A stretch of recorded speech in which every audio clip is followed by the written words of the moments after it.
The listeners are all here. I've taken the roll call and counted heads.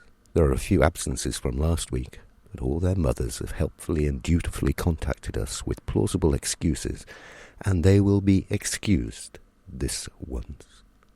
And only this once. Their mothers all sounded calm and rational and able to cope with the situation in the short term, although they also all sounded remarkably like...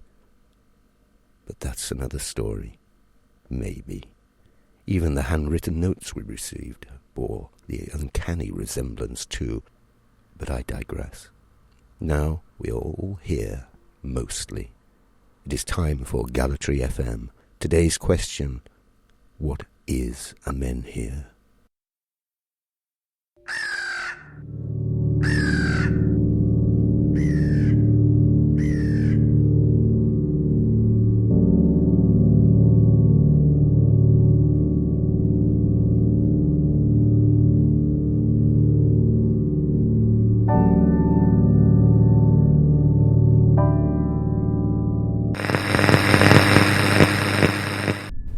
If you're alone and sense that someone is behind you, and turn quickly round and then see that no one is there, you may think to yourself, "Thank God, I'm alone after all." If you're alone and feel totally isolated, you may look at yourself in a mirror and think to yourself, "Thank God, I'm not alone after all." But if you are alone and sense someone is behind you, turn quickly round and see yourself in the mirror mouthing the words, "Run." You, citizen, are in Gallatry again. Thank you, Eustace. Hello, dear listeners, and welcome back. And now, community news. The long-awaited local funding initiative has finally managed to get underway. The first Gallatry-funded business has opened its doors today in the disused arcade next to the night shelter down on Friday Street. Earlier, we met up with the mayor, Ms. Lorna X, who commented on the development outside the council executive chamber. This is a great day for the future potential of Gallatry. As we promised, our policy offensive has begun.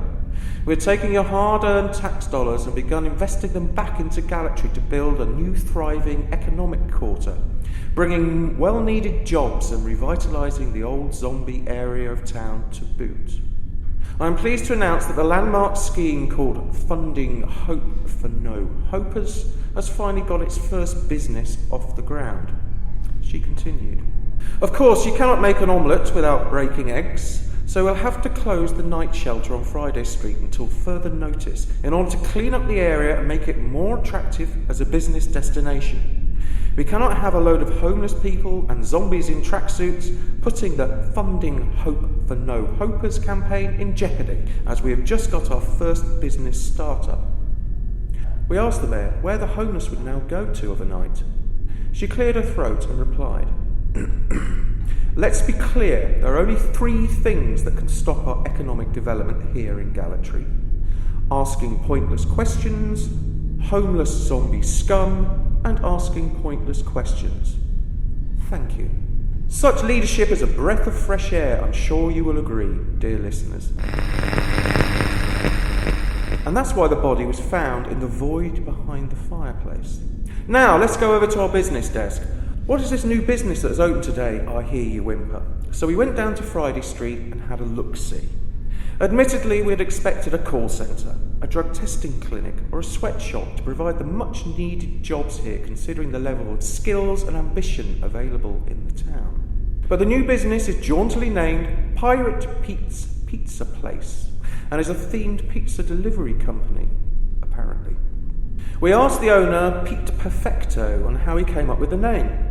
He said, "I simply named it after myself. It's a bit boring really, so I added the pirate bit to add a little pizzazz." We are very happy and proud to be opening a new pizza delivery outlet here in Gallatry in conjunction with the council's Funding Hope for No Hopers campaign. Admittedly, the 100% seeding funding held a large sway in our decision to relocate here. Mr. Perfecto continued. From experience in other towns, we've decided to spend the seeding money on speedy delivery vehicles, top quality kitchen equipment, and the finest pizza ingredients. We didn't want to waste any money on pointless, flashy premises like some of the competition that are already in town. That's why we can offer our pizzas at half the price of everyone else. Well, given those prices, ensure that you'll be inundated with new customers. Call free phone 0800 Pirate if you fancy trying a pirate pizza tonight. Next, we're investigating the link between certain products that cause low self-esteem and the recent event regarding identity morphing amongst Gallatry residents. Are such products as Manson & Manson's Mood household fragrance range causing undue negative karma? So we tested the plug-in range called Critique, which starts out as a slightly nasty whiff when you walk into the room, which makes you look at the sole of your shoe. Turn it up to the full paranoid setting and it fills the room with aggressive whispers of a judging crowd when you turn your back on the plug-in. Our verdict: unsettling and unnecessary. Great as a gift for an enemy. But the aardvark got away. And now, breaking news! We are getting multiple reports of a strange dark object which has appeared in Gallatry Park, seemingly instantaneously. The first sighting was by local resident Christian Fawcett, aged 48. We asked Mr. Fawcett what he saw. I was out walking the dog this morning before dawn, and the dog came scampering back to me, acting scared and whimpering. I walked forward cautiously, and then suddenly I simply walked into it.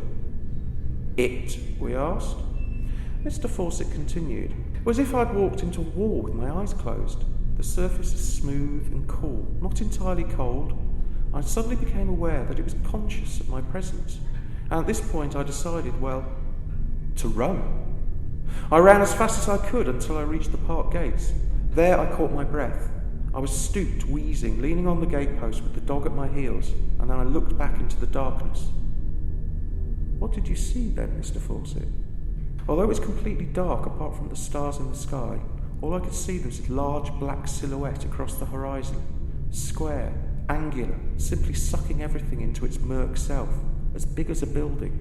Well, dear listeners, as dawn breaks, we remain at the park, and as a crowd begins to gather, held back by Chief Anderson and his police colleagues, thousands of expectant eyes see the first rays of the sun across the park to show an immense dark rectangle, seemingly with no edges, but it's 100 feet tall at least, tenebrous and brooding, sucking all light into itself and reflecting nothing, or just simply very, very unnerving, like seeing yourself in a mirror but with no head. A black menhir that just is, just broods, just hates. What does it want here? Why has it come? We asked Chief Anderson for the official line. He urged caution. Remain calm, everyone. Until we know what this thing is, we should treat it carefully like we do with other strangers, mistrusting, fearful, and make sure it doesn't look at our children or wives. This will give us enough time to organise the lynch mob. If it does anything else than just sit there, mind, then I'll panic like it's 1999. Well, that's sage advice from Chief Anderson. I'm sure you would agree. Let's get an expert view of the thing in the park. We went over to the Council Scientific Research Centre and asked for an opinion from the Council Scientific Officer, Miss Donna Penny. Well, let's consider what we know. It's massive, moody, malevolent and murky. It's a menhir and it's in our midst. And then there's what we know we don't know. Its motives, its meaning, how or why it moved here, its mass or mental state. And finally, there are things we don't know we know, like being able to tie a noose without ever having done it before in the heat of a mob situation, for example. Is that clear? If you need more information on this matter, please don't think about it, or depression might occur. Thank you. Well, thanks, Donna. That's certainly cleared that up for our always curious listeners. And that's why Evelyn Waugh was a Cockney. Now, our regular slot, Voice of Gallatry. Let's go over to our roving reporter, Jenny Jennings. What are you picking up from the streets of Gallatry today, Jenny? Good morning. I'm walking through the deserted shopping centre trying to find someone to vox pop. I guess everyone is down at the park, looking at the menhir that's looking back down at them and hating them. I spoke to some Gallatriarians earlier, and this is what they had to say. There are too many homeless zombies in the streets these days. I'm not saying that you should go out there and give them a good kicking or anything. I think the police should be doing that. I tried that new pirate pizza place. Bloody useless. I just ordered a 12-inch thin crust ham and a mushroom and got a deep pan pepperoni. It has happened every time I've ordered with those guys now. It's like they're just bringing random things, or even someone else's order. What a waste of hope funding. Oh, you aren't going to use my real voice, are you? I'm scared of the Menhir that hates. Why has it come here? Is it trying to hate our jobs, or hate our children, or hate our community-focused, multicultural, hard-working community ethic? Whatever happened to Jimmy Crow? He'd know what to do in the Menhir zombie pizza problems. Well, certainly a lot to think about from down here. Now back to the studio for discussion. As always, after the Voice of Gallatry, we reflect on the issues raised and send any requests directly to the Council for action, as per the hotly contested amendment to the Democracy Clause in the devolved government mandate. Hey, remember that summer, listeners? We still refer to it as the Great August Expulsions round here. Anyway, let's get down to business. Firstly, an update from last week, when we discussed that we were becoming disconnected with the legal process. Lots of trials were dragging on and being delayed due to the reluctance of normal citizens to becoming jurors. Well, we've been working on it, and now we have a new process that we think will increase the juror participation markedly.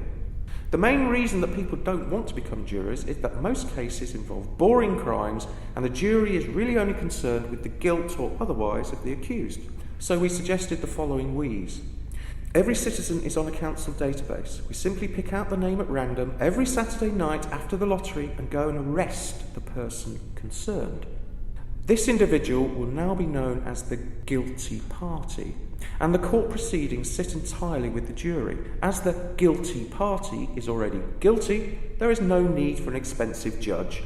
The jury then questions the guilty party, who then deliberate of what crime he or she has committed, and then sentence is passed from the tariff manual. The tariff manual is a living document that is fed by public opinion, thought gleaned from passers-by outside the council offices. So, cheap, democratic, flexible. And now we have a waiting list for jury participation. Problem solved. Our topic from today's discussion is the homeless zombie issue, as brought up by a Vox Pop participant earlier with Jenny. Here we go. Homelessness is the problem here, not those who are affected by it. We should not be using emotive language such as homeless zombie scum or zombie beggar filth, which has racist overtones. We simply don't have enough jobs here for everyone. Therefore, the more feeble-minded, lazy and dirty citizen hasn't got a job and therefore has no money. With no money, they cannot afford a home, and so they'd sponge off the precious town's coffers lounging around in the night shelter. In order to create more jobs and to help the homeless, we have had to shut the night shelter to make way for the new economic quarter development. So the problem now is, what do we do with the homeless who are now loafing around on the streets all day and night, begging and getting in everybody's way?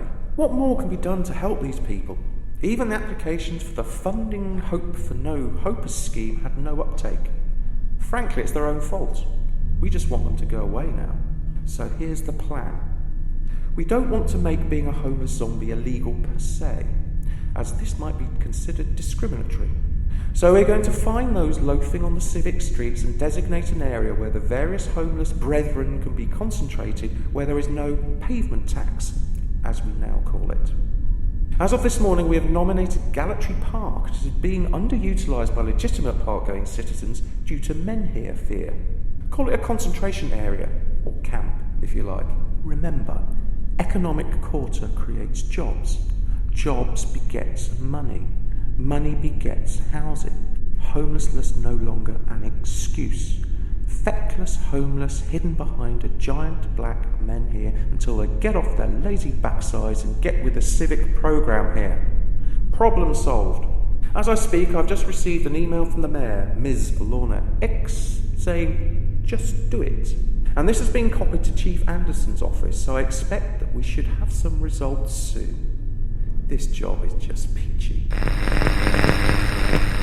Thank you, Eustace. It's now 7 p.m. and time to catch up with local news.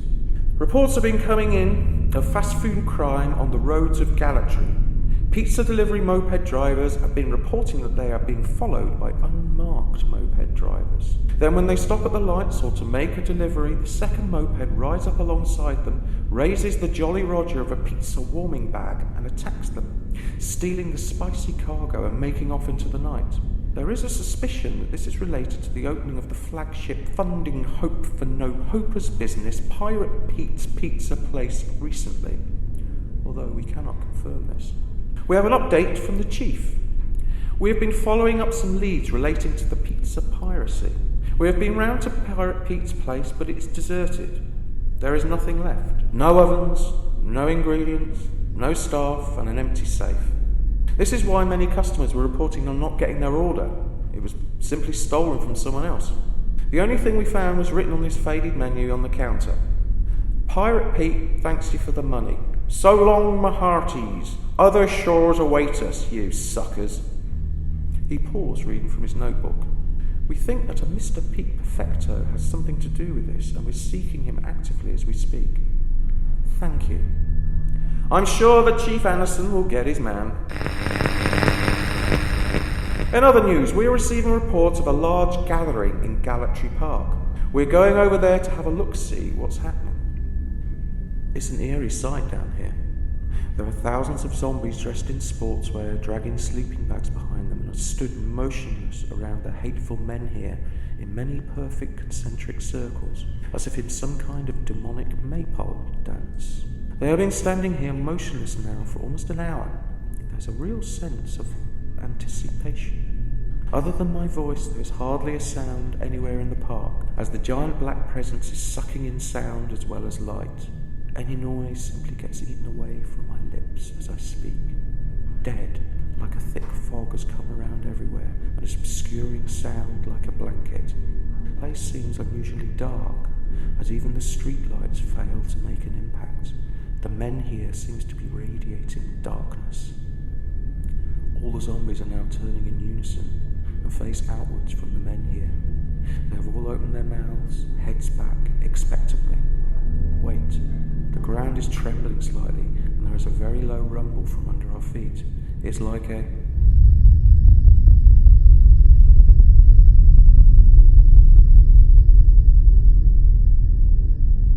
Hello, dear listeners. I've set up the studio from down here in the vinyl vault at the station, so we can get away from that terrible howl from the Menhir and a washed zombie horde down at the park.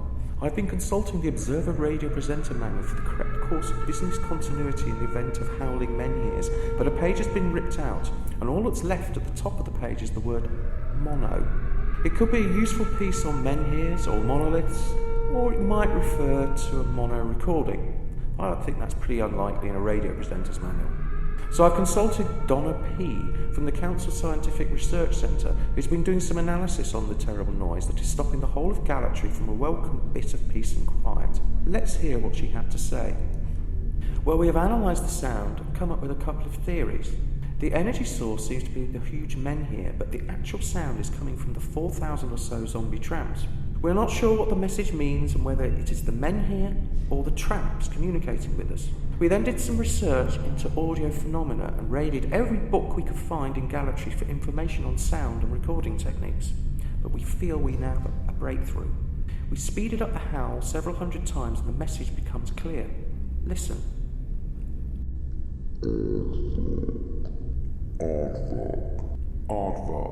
Aardvark. The question is now, how do we respond to the message to stop this infernal noise? Do we tackle the power source or the 4,000-strong feral choir? Thanks, Donna. It is clear that we do need to placate the Menhir, as there are only so many earplugs in emergency storage in this town, and we're now running low. Well, I've been manning the phone for hours, and I think we have a consensus of how to respond to the hateful Menhir's demand for aardvarks.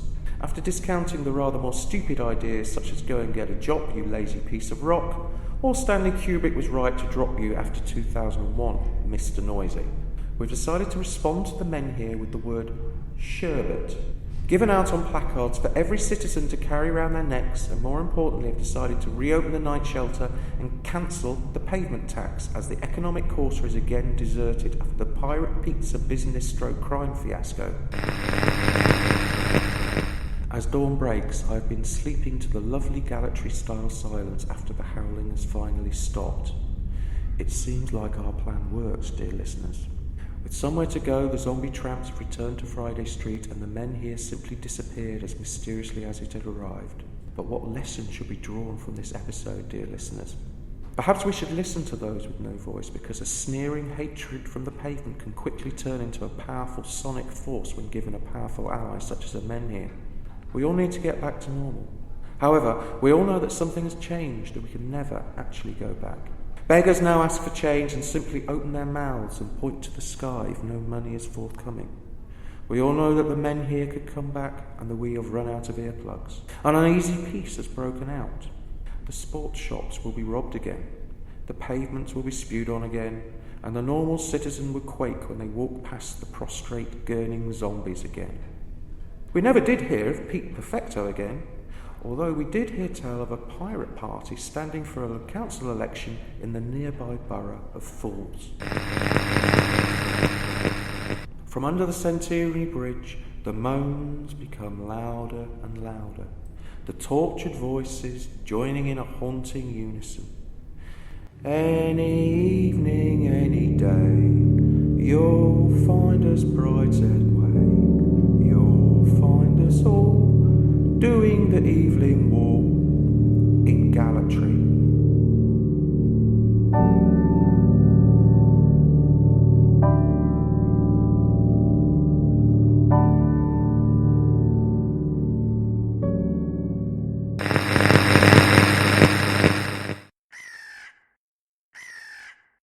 You have been listening to Gallatry, a community-funded local radio station. I'm Adam Aardvark. Max couldn't be around at the end of the show. He often needs to lie down in a darkened room and sort of, well, convalesce.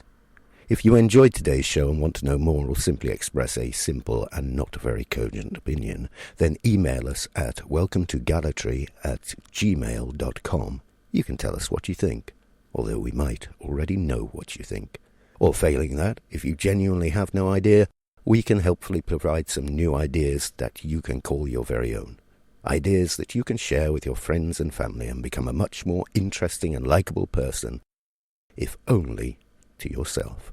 This has been a Gallatry Entertainment broadcast recorded in a haunted pub in Gallatry. No, honestly, voices appeared on the recordings that we later had to edit out.